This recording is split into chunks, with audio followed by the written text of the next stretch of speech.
party of the year is here. Zach Brown Band Love and Fear Tour, presented by Margaritaville at Sea. Friday, November 20th, Casey Center. Zach Brown Band. With special guest, Grace Potter. Tickets are on sale now at ZachBrownBand.com. And a little bit of chicken fried. Don't miss Zach Brown Band Love and Fear live. Jake Brend and Derek Duke break down everything you need to know throughout the Big 12. This is Bigger Than 12, presented by WealthCharter Retirement Planning and Tax. From the Channel Seed Studios, this is Bigger Than 12 on Iowa Everywhere.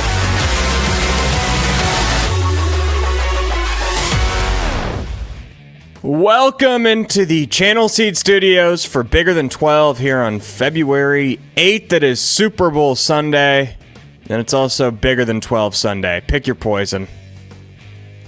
Yeah, it has been almost a hell week for me. I don't even know where to begin. Two of my dogs got into it. One of them's got a clipped ear.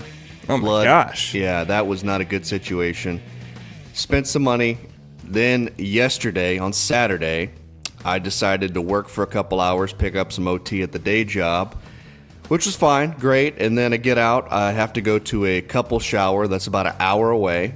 So I was like, you know what? I'm just going to bring some clothes with me, some change of clothes. I'll just change there, and I'll leave straight from work. I changed clothes, and I just so happened to pick up a pen, of all things, that was just leaking ink everywhere. Got it all over my shorts. Had to drive all the way home to go change my damn shorts. Drive an hour to this party. I'm only there for like 2.5 hours. I pull out of the party within 60 seconds. My tire light's going off. I've got a flat tire.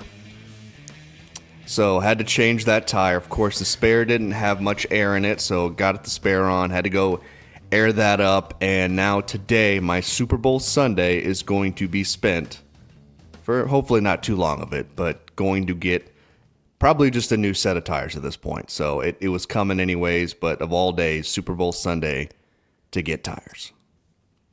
If you want, I can hit up Quentin Crowner and see if he'll open a Freedom Tire down in Texas for you.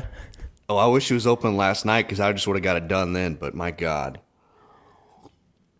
So I need some positivity today. I need something good. I need something good today to happen. So hopefully this show can kind of calm me down a little bit. You thought you had a bad week.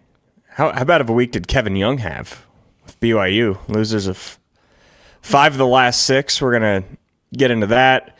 We'll break down Arizona's 40-point win over Oklahoma State. Iowa State wins another. KU wins another. Tang's going to tang. We'll do all that. Iowa trivia, basketball power rankings, all of that courtesy of WealthCharter Retirement Planning and Tax. You can see tax season in the distance. You just got to get on it now, and WealthCharter would be a great resource for you. If you have any questions about tax season, if you have any questions about your retirement portfolio, WealthCharterRetirement.com is your place to be. Duke, sorry about your horrible week. Hopefully... Mostly just Saturday. Saturday sucked. Outside of Big 12 hoops, of course. But Saturday, for me personally, was not great. Well, let's have a better Sunday. And let's do it starting out in Provo with just a weird game that it felt like BYU's atmosphere wanted to go nuts the entire time. And it certainly had its moments, but to me, this was a vintage Houston performance where they just outplayed BYU in their building, and they were the better team, and they absolutely put them in the sleeper hold. I thought it was so impressive what Kelvin Sampson and his team did. Yeah, it was a massive win for Houston in the Battle of the Cougars here. To go on the road and win in Provo is not easy, and Houston walks in there, walks away with a double-digit win. Their starting 5 was fantastic. Sinnard Jr., Tugler, Sharp, Flemings, all in double digits. And what's crazy is you get Uzan, who kind of had an off night last night there, and the rest of the team was able to pick up his slack. And, of course, Kingston Flemings did what he does best, took over a bit in that second half. I believe like 11 of his 19 were in the second half. He just plays so damn well in crunch time. Houston won in the paint, won on the glass, played just a clean, crisp game, a lot far better than BYU did. And there's a reason.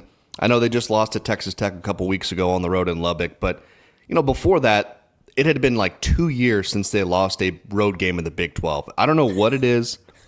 This team, they find ways to win on the road. Like they thrive in these kind of atmospheres on the road. Another fantastic win for Houston. And we kind of talked about it earlier in the year, a little bit sluggish start, and they're just rolling right now. They just rebound you to death over and over and over. There were so many instances where BYU makes a little run.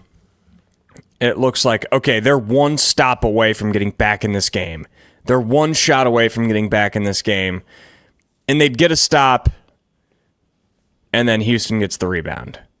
And then they'd get a stop, and Houston, another offensive rebound. And it was Houston basketball to a T. And there's a reason that they've only lost 5 Big 12 games since joining the conference 3 years ago. That's not a fluke. That is a remarkable stat, and it all comes down to them being the toughest team in the league, them being the most physical team in the league. It's so impressive what they do that it's gotten to the point where it doesn't matter what building they win in. I will not be surprised when they win that game. No, not at all. And this team just thrives in these road environments. I don't know what it is about it.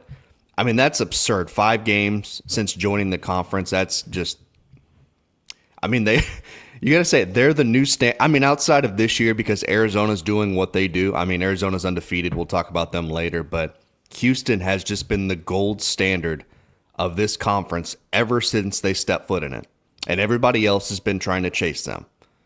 Outside of Arizona this season, everybody's been trying to chase them in the Houston Cougars. So hats off to Kelvin Sampson. And then I guess I'm going to have to flip it over to BYU here. Yeah. They're going to be my freedom tire, who needs a fix. And look, AJ was great. 28 points, led the team, kept him in it. But my problem with BYU, it just cannot be the AJ Demanstra show 24/7.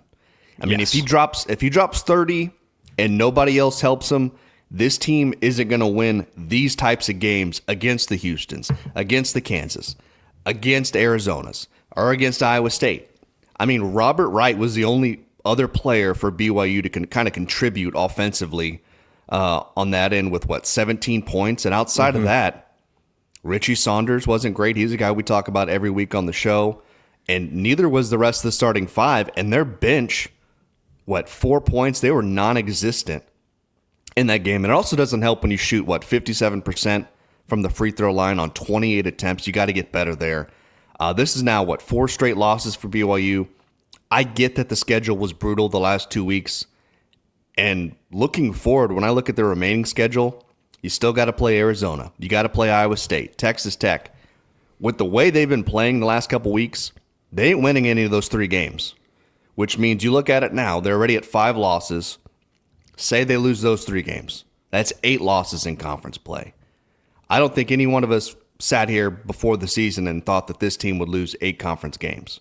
And it could be worse. If they keep playing the way they were these last 2 weeks, they might have a slip up against UCF or somebody else in that schedule. So for me, it's just got to be more of a team effort for BYU because, again, I've talked about their ceiling. I think it's extremely high. But at the same time, they've got to get more consistent, especially really on both sides, defensively and offensively. They just got to get more consistent, and it's got to be more than AJ every single night. Yeah, you hit the nail on the head. They don't have anyone to go to outside of the big 3. Like Richie Saunders has been great this year, and I feel like his biggest games have happened if Demanstra doesn't have it one night, and that's where Saunders has really been able to step up. He no doubt had an off night against Houston. You can't get around that. And Rob Wright, he's been good shooting the ball. He's becoming more consistent, but he's still been a little inconsistent this year. But outside of that, they're not getting anything offensively from anybody else. Nothing. Nothing from the bench. You're getting very little from Kennard Davis. You're not getting a ton from Boscovich. Like, they've got a real problem on their hands when you factor in just how deep other teams are in this league and how deep other teams are in March that they're going to run into. In order to make a deep run in March, when you match up against the UConns of the world, the Michigans, the Arizonas, the Iowa States, the Houstons, those teams can often take away your two best options. Sometimes they can even take away your third best option. If they're able to do that, where do you go? And that's the problem that BYU is running into right now. And it all comes down to roster management. Like, yes, they have a lot of money. They don't have unlimited money, though. And when you throw so much money at one player, I think you're starting to see some of the cracks in that bench. And I think the bigger problem that you mentioned, it all comes down to playing team basketball. They have become such an iso ball team, which is not what got BYU to where they were. Like, especially when we're talking just in terms of BYU against Iowa State. BYU was such a horrible matchup for Iowa State because of the way they swung the rock, the way they got up so many threes per game. That is not happening right now. It seems like every other possession is a Debanza isolation. And I don't care how good the player is. In this sport, if you're having one player that's playing iso ball half the game, that's a win.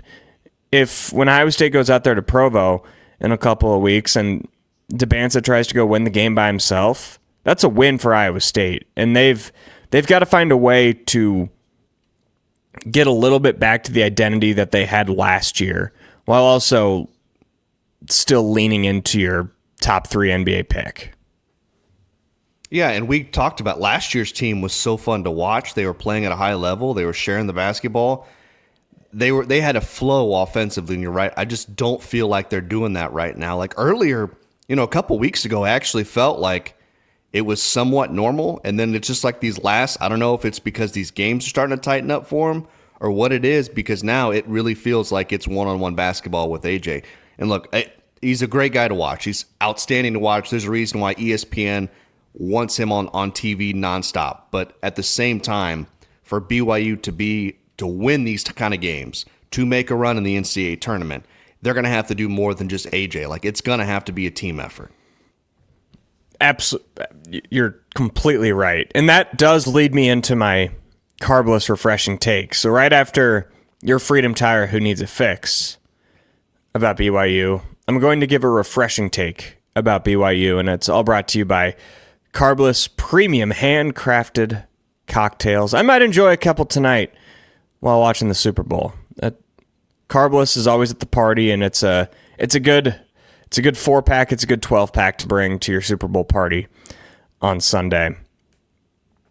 My Carbless is that you've got AJ Debanza.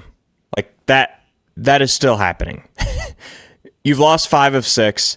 The schedule's about to still get a lot tougher, and you've got a lot to figure out. But at the end of the day, Jimmys and Joes matter. And you're trying to solve a problem with one of the best Jimmy and Joes in the country, between Debanza and Saunders. And while it's not great right now, and it's hard to envision how it gets better, it will get better for BYU. But it all comes down to getting back to that identity that we were talking about. It comes down to making the extra pass. It comes down to getting your teammates involved. I think you can draw a lot of comparisons to BYU's rough stretch to Iowa State's rough stretch a couple of weeks ago. Joshua Jefferson took so much of the brunt on the chest, and he took it on himself to fix Iowa State and to take over and to post up and to take on double teams. And it resulted in him playing worse, and it resulted in his teammates playing worse because they weren't getting the ball. They weren't getting the ball in rhythm. I think to a far lesser extent, that's what's happening with Debanza right now. Yes, he's getting his own. Yes, he's getting to his spots. Yes, he's making some tough shots, but his teammates are not in rhythm. They're not getting involved. I think this comes down to Debanza. It comes down to Kevin Young making AJ take an initiative to swing the rock, to get his teammates involved. And when that happens, when the ball's on the move, Debanza himself is going to see more lanes for himself to get to the rim. And I think BYU could desperately use that right now because, like you mentioned, they've got a tough stretch coming up. It comes up at their trip to Baylor and a home game against Colorado. I know Baylor's been playing better. That's still a game that that's a must-win for BYU. BYU is better than Baylor. And then you get Colorado at home. That's a pretty good 2-game stretch before you really enter the gauntlet with Arizona and Iowa State. So that's my refreshing take for BYU is that they've got problems, but you've got the number 2, number 1, number 3 pick in the NBA draft to solve those problems. And I like their odds of solving a problem a lot more than I do, say, Baylor or Colorado. I think Baylor's sneaky good. I think the other thing is, too, in this conference, we've seen it before. You slip up in this conference once or twice, it's kind of easy to get yourself in a rut, and it's really hard to pick yourself back up, especially when you're playing in these road environments. It's hard to pick yourself back up and get to where you want to be, but you're right. They can't let this slip. The good news is, you're right, they do have the pieces. Like, a lot of teams don't have pieces to the puzzle. BYU does have the pieces. It's just going to be a matter of kind of putting it all together, finding the right fit, and clicking at the right time for them. Speaking of pieces, we'll move on from this game, but how unfair is it that Houston adds 2 5-star freshmen to their team, and they're both hits? Credit to Kelvin Sampson. Credit to that roster construction. Kingston Fleming's, like, obviously when you get a 5-star prospect, you're assuming them to be great. But Fleming's was not really thought of as a lottery pick in the NBA draft this year, and now he's being thought of as a top 5 guy. Fleming's has a legit case, like a legitimate argument to be the Big 12 Player of the Year. He is so good. And now Chris Sinak is coming on. He's playing really good basketball. The Houston Cougars are a total problem. Well, as long as they don't run out of money. That's what Sampson was saying earlier this week. I'm scared about running out of money. To me, that felt like putting heat on the boosters to donate more. There's no way Houston's running out of money, right? I mean, Tillman Fertitta's got plenty of money, so we'll see. I think they'll be fine. If they get in a pinch, I'm pretty sure he'll donate some more money. Is Tillman Fertitta a landman? As far as I know, I don't believe he is. He's a Houston guy. He also owns the Rockets, so he owns a huge chain of restaurants. There's a chain down here called Papa's. It's a massive. That's not a massive chain. It's like a higher end chain. Like, they do seafood, steaks, but it's like 5 restaurants under that umbrella. He owns all that. Gotcha. It wouldn't surprise me if he had a little oil money as well. So I've just been watching Landman. It's all I've been thinking about. So do you like it being a West Texas guy? I don't live in West Texas. I live in South Texas. Southwest Texas, but no. Not really any oil money down here. Now, back from where I'm from, there's kind of a stretch in the South Plains, or it was like we like to say the coastal plains. There's a stretch down there where there's a lot of people back in my hometown that do have oil money. But you're not going to see a lot of them being roughnecks or anything like that. I've got some family that's done some time in the oil field down here. Do you like the show? Why is it? I feel like we're turning into a landman show here. It's all right. I could go on for 10 minutes about this, but I'm sure our listeners don't want to hear about it. My problem is with Taylor Sheridan. A lot of his shows, they're great season 1, and then they just fall off a cliff in season 2. Personally, season 2 for me was more character focused instead of whole picture, big picture story. Now, it did get towards the end there of season 2. It kind of made it where the big picture was kind of coming together, but there was just way too much filler where everybody doesn't need a love interest, and it just... the reason why I love this season 1 was because of the funny, the witty, the drama, the action, and then I felt like in season 2 we didn't get that until the very end. It just took so long to get there, and I don't think it needed that, personally. Fair enough. We'll move on. But before we move on, I want to tell you about what our friends at the Iowa Wild are doing. They've got Women in Sports Night next Friday, February the 13th at 7 o'clock. The PWHL Minnesota Frost and Walter Cup champion and two-time Walter Cup champions are coming to the Casey Center. Claire Buderock and Madison Bazell of the Minnesota Frost will be on the concourse to meet fans from 5:30 to 6:45. Meet and greet is available to all fans in attendance. Puck drop at 7 o'clock Friday night, and adults can enjoy $2 beers until the conclusion of the first period and $3 off, get this, Duke, Friday Fireball drink specials. Ugh. I'll pass on the Fireball. You'll take the $2 beer, though, right? $2 beers I'm in. Not on the Fireball. No, I'm good. Well, head on over to the Casey Center and check out the Iowa Wild Friday night for a great night in Des Moines. Arizona kills Oklahoma State. Don't really need to talk about this game because at this point, what Arizona's doing is just unprecedented. I think it's more appropriate to talk big picture with Arizona State. As Oklahoma State comes off of an incredible win against BYU, they're playing some really good basketball, and they look like a JV squad going up against Arizona. It's not a slight to Oklahoma State. It's a nod to Arizona, and it's legitimately time to think if they can do this. Like, can they go undefeated? I know it's unfair to ask when they still have road games against Kansas and Houston, but the way that this team is playing, the way that they are so impossible to match up with, I'm not going to predict it, but it wouldn't shock me at this point if they were able to pull it off. They're playing such good basketball right now, having 8 starters on their team. I mean, there's a reason they're off to the best start in Big 12 history. Now they're sitting at the top of that. So as someone who entertained, as crazy as this sound, I actually entertained the idea of Oklahoma State pulling off a miracle in Tucson on Cyclone Fanatic on Heartland College Sports. I sure do feel like a moron.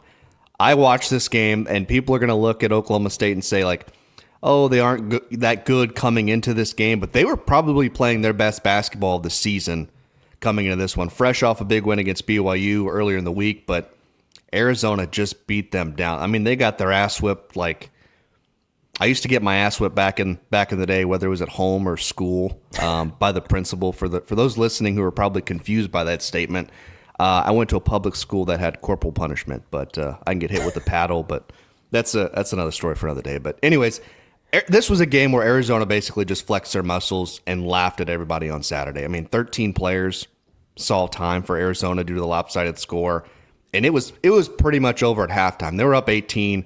And they didn't even let their foot off the gas one bit. 4 of their 5 starters, double digits.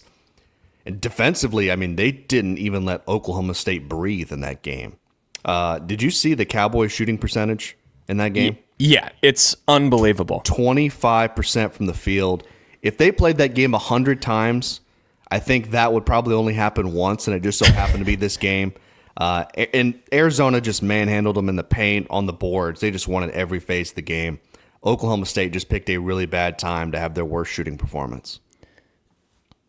Arizona won this game by 37 points and only made 2 threes.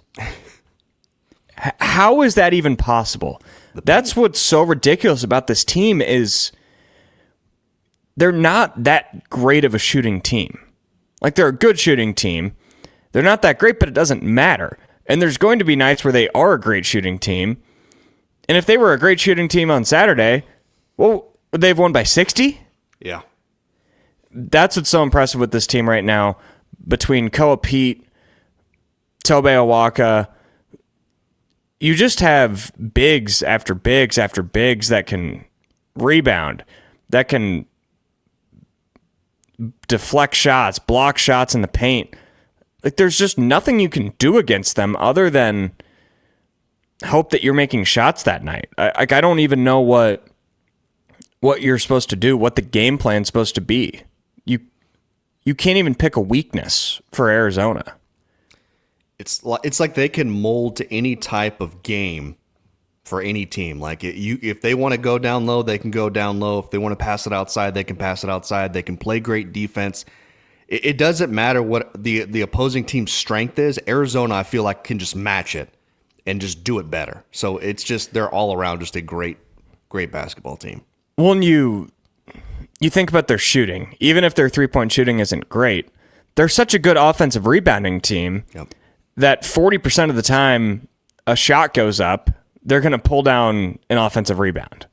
So even if they miss, which is going to happen 65% of the time, you're going to have a 40% chance to bring it down.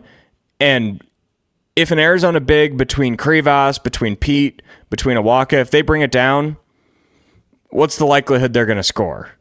Pretty dang high. It's a really hard team to guard. It's a really hard team to score on. And I cannot wait for Monday night. Maybe the most anticipated Big 12 basketball game of the year. Yeah, it's got to be. And we'll preview it a little bit more when we get to the Kansas conversation. Honestly, let's just do that right now. We'll bump Iowa State down in the rundown, and we'll just get to Kansas as they win an odd game over Utah. They led this one between 6 and 8 points for almost the entire game. They were able to pull away late, build a double-digit lead. They didn't play bad. They didn't play great. Utah played pretty well to hang in there, but Kansas gets the job done, and that's not really the story as they win another. The story is what it sets up on Monday night. Darren Peterson doesn't have to leave the game with any cramps, with any injuries, so he doesn't play the full 40, but he played a normal rotation game, and that, to me, tells me that he's probably going to be good to go Monday night for a battle with the number one team in the country. Yeah, Peterson did play in this game, and I usually always focus on him, and I'm impressed. But, I come away impressed with Floyd Bedinga, who continues to play well for this team, gives you 17. Trey White gives you 16, and then Peterson follows with, 14 of his own. All 5 of their starters carried the load. Kansas actually only got 5 points from their bench, and the only thing that was worse than that was Utah only getting 4 from theirs. But, good for Utah for keeping it respectable.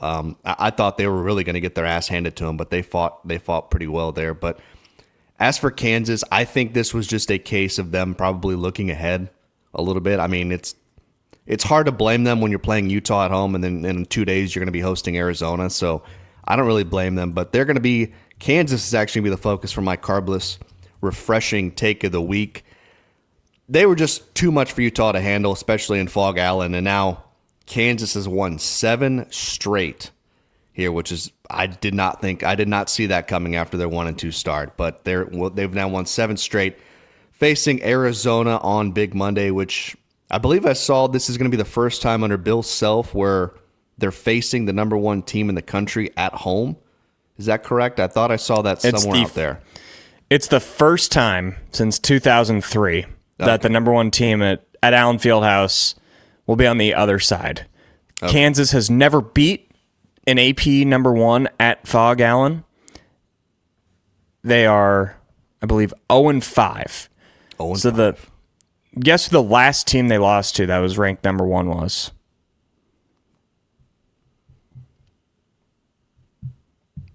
This is in 2003. Oh, 2003. Sorry. I don't know. I'm going to guess.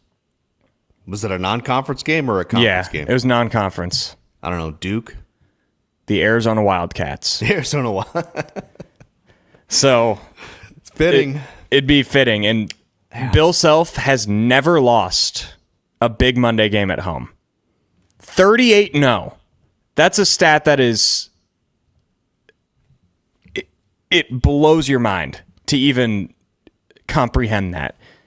Because Big Monday, you're not playing those games against TCU. You're not playing those games against the old Tubby Smith Texas Tech teams. You're playing those games every single year against the best of the best in the league. You're doing it against Marcus Smart, Oklahoma State. You're doing it against Buddy Hield in Oklahoma. You're doing it against the old Niang teams at Iowa State. You're consistently playing the best teams in the league, And Bill has never slipped up once. 38-0. How is that even real? I want to go. I want to apply for a credential on behalf of Bigger Than 12, and I want to just go experience this atmosphere. It is going to be through the roof. You said 38-0? 38-0 on Big Monday at home under Bill Self. Make it 39. I love the way this team's playing right now. It's not just the Darren Peterson show. They're much more than that. Others have stepped in. They're playing great basketball and are really kind of peaking right now. If there was a time for Arizona to finally lose a game, I think it's going to be this one coming up. So my refreshing take is that Kansas is going to pull off the upset on Monday. Wow, you heard it here. I think I would pick Kansas as well, but my worry in doing that would be, as great as Flory Badunga is, what's behind Flory? That's fair. If I'm Arizona, my game plan, which goes against everything that I've said all year, like I would not attack Flory in any other circumstance. But when you've got the bigs that Arizona does, and you've got the guards that are so physical, I'm going at Badunga. And we saw Iowa State do that, and it did not pay off. Like, that strategy really came back to bite them because he sent a lot of shots back. He made every shot tough. But I think if Awaka, if Krivas, if Pete are able to get him in foul trouble and get him on the bench for extended periods of time, that's where Arizona really could separate themselves from Kansas. But I agree with you. The way Kansas is playing, the way they play in that building, I have a hard time seeing them lose, which is crazy to think about because I also have a hard time picturing Arizona lose because they haven't done it this year. It's going to be incredible. Honestly, if Pence and I weren't doing the double bonus, I would legitimately consider applying for a credential and driving down. Just as a college basketball, as a Big 12 fan, like, this is going to be cinema at Allen Fieldhouse. Or you could probably sell your kidney, buy a ticket. Dun, dun, dun, dun, dun, dun, dun, dun, dun. They do it so well there. Tune into Two Guys Monday morning. I'm a little heated about the Hilton Coliseum atmosphere. I don't want to get into it right now. So save it for me and Hassel, because Hassel will get me steamed up about it. Allen Fieldhouse broke me. Let's just say that. I had such a revelation at Allen Fieldhouse this year, and it showed me a lot of things that I wish Iowa State would make changes to. We'll leave it at that, and we'll bring that conversation to Two Guys Monday morning. And I'll also plug on our sister company, Cyclone Fanatic. Jackson Pence and I will be going live on YouTube with the double bonus immediately following Big Monday between Kansas and Arizona. We'll primarily talk about that game. We'll also talk Iowa State basketball and preview their game against TCU. So can complement Bigger Than 12 well, as we record Sundays, so we don't really ever have the opportunity to react to Big Monday. So check that out over on Cyclone Fanatic if you feel so inclined. Iowa State grinds out a win over Baylor Saturday afternoon. Also a weird game. That's become the theme. A lot of weird games Saturday in the Big 12. Baylor looked like Baylor of old. They looked like a team that should be in the NCAA tournament, but to their own wrongdoing, that's probably not going to happen. They looked the part of an 8 or a 9 seed, like we would have expected them to be coming into this year. Hit some big shots. Iowa State was able to mostly pull away there in the second half, despite a late Baylor run to have this end in a one-possession game. But regardless, Iowa State beats Baylor 72-69 on Saturday. Yeah, it probably is not going to look like the best win on paper, but it was a good win for Iowa State. Baylor's one of those teams where I feel like they're probably better than what their record shows, and people forget they do actually have some talent on that roster, especially with Cameron Carr, who's just a really damn good player. And to Baylor's credit, they answered. I mean, Iowa State was trying to push away. Baylor was kind of just right there, staying within striking distance, but the Cyclones were able to hold on for the win. And, the last few games for Iowa State, we've talked about them jumping out to these just enormous leads and coasting the rest of the way. So it was actually kind of nice and refreshing to see them win a close one like this. Of course, Milan led the way once again with 21. Jefferson and Lipsey chipping in, and then Heisey, I thought, gave you some decent minutes as well. Even when Iowa State didn't shoot the ball from three nearly as well as they have been, they were able to hang on. And even though they were also a little careless with the ball at times, but it was a great win for Iowa State, which makes it 5 in a row. But I like to call this game here, it was kind of like the appetizer for what's ahead of them. 3 out of their next 4 games are going to be against top 25 teams with Kansas, Houston, and BYU. I guess if BYU is going to be a top 25 team, I would imagine they probably still will be. So buckle up, folks. I think the next 2 weeks is really going to be the to determine if Iowa State is going to be a legitimate 1 seed in the NCAA tournament. So we're going to see over these next couple weeks. Yeah, as much as the win on Saturday was important for Iowa State, it was a near perfect Saturday around them.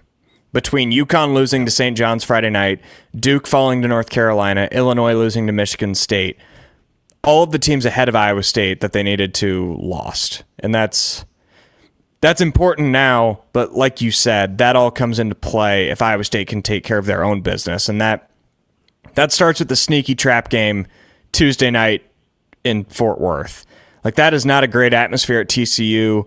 I would imagine they'll probably be pretty fired up with a top 5 team coming to town, but it's not going to be like playing at Allen Fieldhouse. It's not going to be one of the premier Big 12 environments, but that Iowa State's got to be careful. That's a game that they can't sleepwalk through, because if they can win that, it sets up a pretty incredible stretch. See right there, Tamin Lipsey. Going to try and not get emotional about Tamin Lipsey, because that can do that to a grown man watching him play basketball. But what he did Saturday is way more than worthy for Lipsey to be my beast of the week. Beast of the week.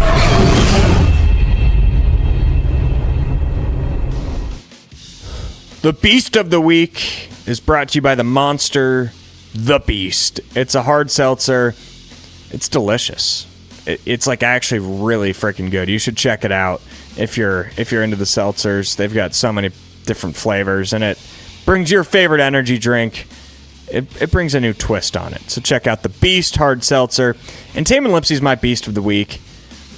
Duke, I wish you could come up to Hilton Coliseum this year, just once, and sit in Williams' seat or something like that, and be so close to the court to see what Lipsey puts his body through.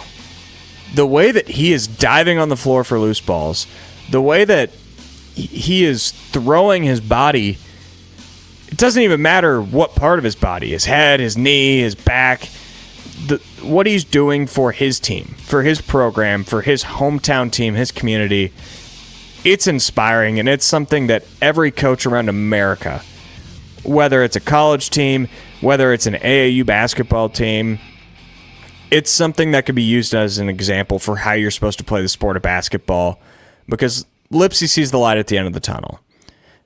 He hopes that this run goes through the first weekend of April, and I certainly do too. And while we can't know that right now, we can't know where this will end, when this will end, who it will end to, or if it will end. But we do know that Tamin Lipsey's career at Hilton Coliseum will end in a month. We know that he's got 4 games left, and he knows that. And you can tell right now that he's playing with somehow even more of an edge, somehow even more of a fire, and he is leaving it all out there. And as much as I'm going to maybe complain about the Hilton atmosphere on Two Guys on Monday, I've got to give credit, because right now, every time Lipsey checks out of the game, he's getting a standing ovation, and he deserves that. He is, as Mila Momcilovic said, one of the greatest Cyclones of all time. And to see the intangibles, to see the will, it's pretty special to see. And I'm certainly going to soak it all in these final 4 games at the Mecca. Yeah, I think sometimes, and this might sound crazy, but I feel like sometimes especially outside of Iowa State fans, that people kind of lose sight of how good Tamin Lipsey really is. Because you want to talk about Milan, which is fine. He's an outstanding player. You want to talk about Joshua Jefferson, great player. But people do kind of sleep on Tamin Lipsey a little bit, as crazy as that sounds to me. And you're right. He's such a damn good player. Leaves it all out on the floor every single time. You know, earlier in the season when he was still a little bit banged up, just going 100, 110 miles an hour, going all out early in the season when many of us thought that, you know, he was probably going to miss some time, but really did not at all. He's played fantastic. He's been great for the Cyclones so far this year. Soak it all in, Cyclone fans. This next month at Hilton Coliseum is going to be as big of a month in that building ever. It'll be up there with probably the true. 2000 team, the 2001 team. But when you know that, Lipsey is the first player since Matt Thomas, Nazmi Trulong, and Monte Morris to play out their entire eligibility as a Cyclone. There's been a couple different, like George Condit played 4 years, but he had the option to come back for a fifth and didn't. Solomon Young played for 5 years. He actually could have gotten a sixth year, and he didn't come back. So you've had some 4-year guys, but you haven't had a player in almost a decade that literally had no option but to be done. And Lipsey, to do that and also be a kid from Ames, that's pretty remarkable, and soak it all in. You know, I want to say one more thing. We're also talking about one seed in the NCAA tournament. If Arizona goes down on Monday, these next couple of weeks, anything could happen. You could also be chasing, you still kind of are chasing Big a 12. Big 12 championship, which I feel like nobody else is really talking about either because Arizona's just been so dominant. But if they go down on Monday, a lot to play for in the next couple of weeks. Yeah, it's hard to envision the Big 12 championship still being in the running, but all it takes is one loss for Arizona, and that very well could happen Monday night. Speaking of soaking it all in, I hope Jerome Tang is soaking in every last Big 12 road trip, because it might be it. Kansas State gets out to an 18-point lead against TCU. I'm following this game on my phone while I'm at Hilton, and I'm checking Twitter a little bit, and K-State fans, K-State journalists are saying, this looks like a team that is sick of losing. And when I went back and watched the game, I absolutely saw that. They had a different edge that I haven't really seen to them all year. And they played great for the first half and could not close out TCU. They led 39 and a half minutes and lost this game. And somehow rock bottom just keeps on digging. Just when you thought things really couldn't get any worse for Kansas State, they really did against TCU. And I will give TCU some credit. That was a must-win game for them to kind of keep their Big 12 tournament hopes, or their NCAA tournament hopes alive. I think the last time I checked, they were in the first 8 out, according to Joe Lunardi. So they certainly still have an uphill battle to climb ahead, but good for them. And Xavier Edmonds had a career high in that game with 26, but this game really told me a lot more about Kansas State, which I didn't know I could really learn more about Kansas State, but I guess I did. Even though they blew that lead, they were also up 5 still with, a minute and a half in that game, and then they end the game by turning the ball over 3 consecutive times. Just another ugly loss under Jerome Tang. And I think we're at the point with Kansas State basketball where it's not even about the team anymore. It's now about stuff off the court more than the things that are actually happening on the court. And that's what happens, I guess, when you get a clown like Jerome Tang. And a great example of that, I thought, this week was Wes Miller from Cincinnati. By no means is Cincinnati a good team, and I do believe that Miller should probably be fired. But Wes Miller did something after the game against West Virginia where he goes up to the fans, basically apologizes for them sucking and saying that they deserve better. Meanwhile, you have a guy like Tang, refuses to comment on anything or explain what's happening, and I feel like he's completely checked out. He's done. He doesn't care anymore, and if Kansas State's going to pay him for coaching and really just truly acting like a piece of shit, then maybe they should actually pay him to clean up shit. Give him a plunger, let him work on campus, figure something out, because Kansas State deserves better than that clown. his days there have to be numbered. 1-9 now in Big 12 play. No hope in sight. It's not fun at all. It's just a total shit show. You're almost more excited to see what's going to happen in the post-game press conferences 100%. than what you are on the court for Kansas State. And that's just sad to me because it's just a total sideshow there in Manhattan. Yeah, and you look at the attendance for the Iowa State game. That's a rivalry game. It's a top 10 team coming to your building. You've got a chance to spoil. Like, if Iowa State lost to K-State this year, it wouldn't ruin the season, but it would put a little extra stink on this season that, regardless of what happened in March, it'd be hard to forget about losing to this K-State team. And even then, the attendance was bad. What's the attendance going to be for their next home game? Like, they don't get Iowa State. They don't get Kansas another time this season. Their next home game is against Cincinnati, which is ironic considering the point you just made. Yeah. I think Gene Taylor is going to look at that attendance and think, it doesn't matter what the buyout is. If we keep this guy, we're going to lose more money over time by not making this move. I think that's what's going to happen. I think it has to happen. I hope it doesn't. I would love for another year of Jerome Tang, but I don't. Like, if the buyout's at $19 million this year and drops down to $15 million next year, are you really going to make the move next year if you don't make it this year? Like, what's $4 million in college athletics? Especially when you factor in the ticket sales, the donations, the concessions, the parking. I would guess that you're going to be losing more than $4 million next year if you decide to hold on to Jerome. So they're going to have to, I don't know what avenue you're going to have to do. I don't know if you're going to have to find a big donor. I don't know if you got to go talk to the Saudis. I don't know. They're just going to have to find a way to get out of that contract. Well, I mean, if you're a big donor at Kansas State, why the hell would you want to throw money towards the basketball program? No reason. Would you want to go buy a great player and let him be coached by Jerome Tang? There's no way. You'd rather use that money for a buyout to get him the hell out of there, to get somebody else in. There's no reason. I couldn't even imagine what their donations for basketball would look like right now, except for Jerome Tang's buyout. Oh, Jerome. Always. It's like a damn soap opera every week with this guy. Always gives us something to talk about. Every single time. Yeah. Maybe we should put an edit on that. We'll do like As the World Turns and then put like Jerome Tang's face on it or something. We can do a weekly segment on Jerome Tang. That, by the way, that is my Freedom Tire who needs a fix. I just forgot to say it before. It's just that K-State has to find a way. He needs Freedom Tire fix. Freedom Tire locations in Des Moines, West Des Moines, Altoona, Ames. We love Freedom Tire, and I wish they had one down there for you in Texas, so I know that you could go and have a simple, easy Sunday afternoon, because I know that if you were stopping by Freedom Tire to get a new set of tires, you'd be taken care of, you wouldn't be getting ripped off, and you'd be out of there in no time. Hit up Freedom Tire for any of your auto needs this spring. Colorado takes care of Arizona State at home.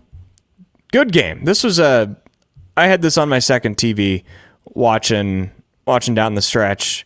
Entertaining game as Colorado continues to be a tough out in Boulder, and I think they're above Arizona State in the tiers in the Big 12, and they win another, which is, I believe, now 3 games in a row they've won in Boulder. Now just 2 games in a row in Boulder, but they've given UCF, they've given Kansas, they've given Texas Tech a run for their money at home. So they're not a bad team at home, even if they're not great overall. For those watching here on YouTube, I cannot stand those Buffs. Can we get some better jerseys than that? My God, I cannot stand that.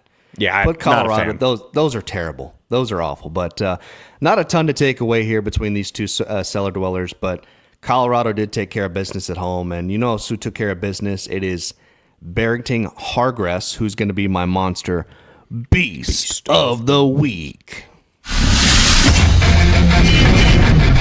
Beast of the week.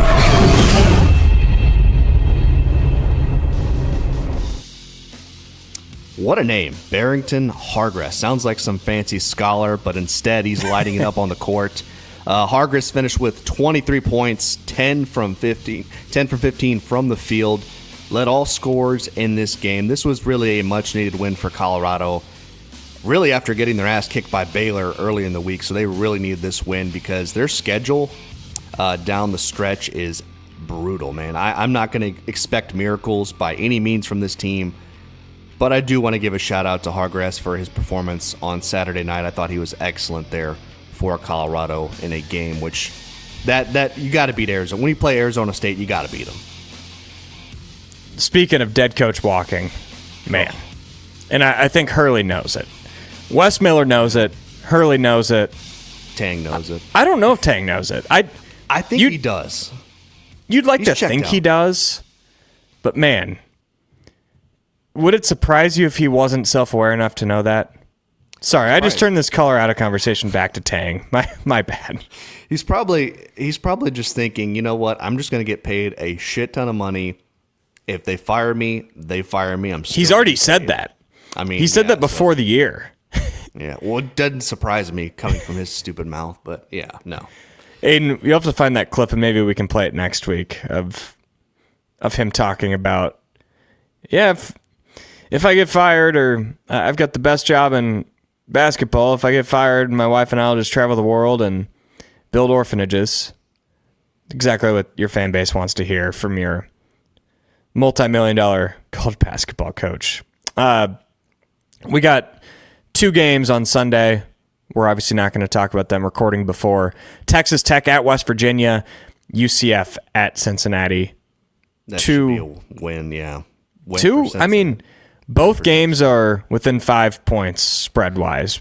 So yeah, I'm still taking Texas Tech and UCF in both of those games. UCF is underdogs? 3.5-point underdogs, the Knights are. Gonna have to console with the council on that one. That doesn't sound right. I'm just the messenger, man. Huh. You might need to get a little action on that game. Interesting. Speaking of Aiden Wyatt, we now welcome in the esteemed award-winning producer. All right. It is Super Bowl Sunday. Who was the last head coach to win a Super Bowl with an Iowa State tie? That coached at Iowa State, I should say. The last head coach? Yep. Oh, man, I know. I should know this. I have no idea. Is it even from this? Is it from this century? Which part? Is it from over? Like, he coached at Iowa State and then he coached at a Super Bowl. Oh, excuse me, the Super Bowl part. Sorry. Yeah. Yep. Okay, it was this century. Huh. I'm just trying to think of head coaches that have Iowa State. Huh. It's not Tom Herman. Well, it's got to be a Super Bowl winning head coach. Tom Herman did not win a Super Bowl. Yeah, that was the joke. It's not Mark Mangino. I'm just trying to think of an off the wall. It's got to be some random coach, right? It's not. Is it like a? Oh, is it Pete Carroll? It's Pete Carroll. Holy shit! He was a DB's coach or secondary coordinator in 1978. I knew it was in my head somewhere. Well, it makes sense. I was blanking. Shit. He's like 80 years old. So he would have been a coach. Was he on Jim Walden's staff? I'm probably gonna piss off some of the. That's from 1978. That's Earl Bruce. Earl Bruce. Yeah. Okay. That picture right there is from 78. Yep. Shit, he looks old in that picture. Looks like someone I know. I can't think who. It looks like a guy you can't trust. I don't know. I'm not a big Pete Carroll fan, but I'm sure there's some people out there that are. Let me. I'm assuming they're open, but let me double check before I say this. But Whiskey River is always a good time, and it'd certainly be a great time to watch the Super Bowl. I would imagine It would have they're to be open on Super Bowl Sunday. Well, I grew up working in bartending at a restaurant, and we were not open on Super Bowl Sunday, but it was kind of it was like the staff's day off to go have like a staff party. It kind of became the pseudo Christmas party, if that makes sense. Okay, Whiskey River is open Super Bowl Sunday, so I can say this in full confidence that if you went there to watch the Super Bowl, you'd have a good time. Looking for a good time? Thought so. Whiskey River is just the place. We've got the booze, the food, the vibe, and the amazing rooftop patio. The only thing missing is you. Whiskey River. Whiskey River. Locations in Ankeny and Ames. Great spot. Go and watch the big game. I mean, I love wings. They've got wing deals on Sundays, which, what better can you ask for than a Super Bowl and a wing deal? Bone in or boneless? I believe they've got both. I know they have both. I believe they have both for sure. deals. What is your preference, though? Depends. I prefer bone-in, but I like the convenience of boneless. Yeah, give me my chicken nuggets. Basically, that's what people like to call them. So I'm more of a boneless kind of guy. So like if I've got a lunch meeting with Tim Hawkins of WealthCharter Retirement Planning and Tax, I'm probably going to get boneless wings. You don't want buffalo sauce all over your clothes and face while you're talking. Yeah.